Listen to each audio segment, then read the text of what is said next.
ಮೈಸೂರಿನಲ್ಲಿ ಕ್ಷುಲ್ಲಕ ಕಾರಣಕ್ಕೆ 5ವರಿಗೆ ಚಾಕು ಇರಿತಾಗಿದೆ. ಮೈಸೂರಿನ ಗುಂಗ್ರಾಲ್ ಛತ್ರದಲ್ಲಿ ನಡೆದಿದೆ ಭಯಾನಕ ಘಟನೆ. ಕ್ಷುಲ್ಲಕ ಕಾರಣಕ್ಕೆ 5ವರಿಗೆ ಚಾಕು ಇರಿತಾಗಿದೆ. ಮೈಸೂರಿನ ಗುಂಗ್ರಾಲ್ ಛತ್ರದಲ್ಲಿ ನಡೆದಿದೆ ಭಯಾನಕ ಘಟನೆ. ಆರೋಪಿಗಳಿಗಾಗಿ ಗ್ರಾಮಸ್ಥರು ಗೂಸಾ ಕೊಟ್ಟಿದ್ದಾರೆ ಸಿಕ್ಕಂತ ಆರೋಪಿಗಳಿಗೆ. ಆನಂತರ ಪೊಲೀಸರು ಒಪ್ಪಿಸಿದ್ದಾರೆ. ಜಿತೇಂದ್ರ, ಗುರುಪ್ರಸಾದ್, ಗುರುರಾಜ್, ರಾಹುಲ್ ಮತ್ತೆ ಬಂಧಿತರು ಮೈಸೂರಿನ ಇಟ್ಟಿಗೆಗೂಡಿನ ನಿವಾಸಿಗಳಾಗಿದ್ದಾರೆ ನೋಡಿ. ಆರೋಪಿಗಳು ಸಂಜೆ ಆಟೋದಲ್ಲಿ ಮೈಸೂರಿಗೆ ಬರ್ತಾ ಇದ್ರು. ಈ ವೇಳೆ ಕ್ಯಾಂಟರ್ಗೆ ಆಟೋ ಟಚ್ ಆಗಿ ಗಲಾಟೆ ಆಗಿದೆ. ಗಲಾಟೆಯನ್ನ ಬಿಡಿಸೋದಕ್ಕೆ ಆ ಗುಂಗ್ರಾಲ್ ಛತ್ರದ ಗ್ರಾಮಸ್ಥರು ಮುಂದಾಗಿದ್ರು. ಬಳಿಕ ಅದೇ ಗ್ರಾಮದ ಕಿರಣ್, ಹರೀಶ್ ಸೇರಿ 5ವರಿಗೆ ಚಾಕುವಿನಿಂದ ದಾಳಿ ಆಗಿದೆ. ಇದರಿಂದ ರೊಚ್ಚಿಗೆದ್ದಂತ ಗ್ರಾಮಸ್ಥರು ಮನ ಬಂದಂತೆ ಗೂಸಾ ಕೊಟ್ಟಿದ್ದಾರೆ.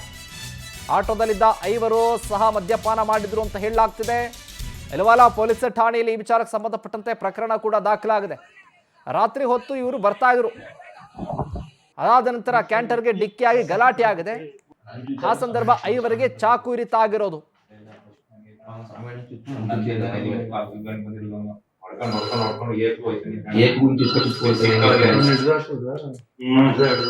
ಹಿಂಗೆ ನಿಂತಿರೋರಿಗೆ ರೋಡ್ ಅಲ್ಲಿ ಹೊಡ್ಕೊಂಡು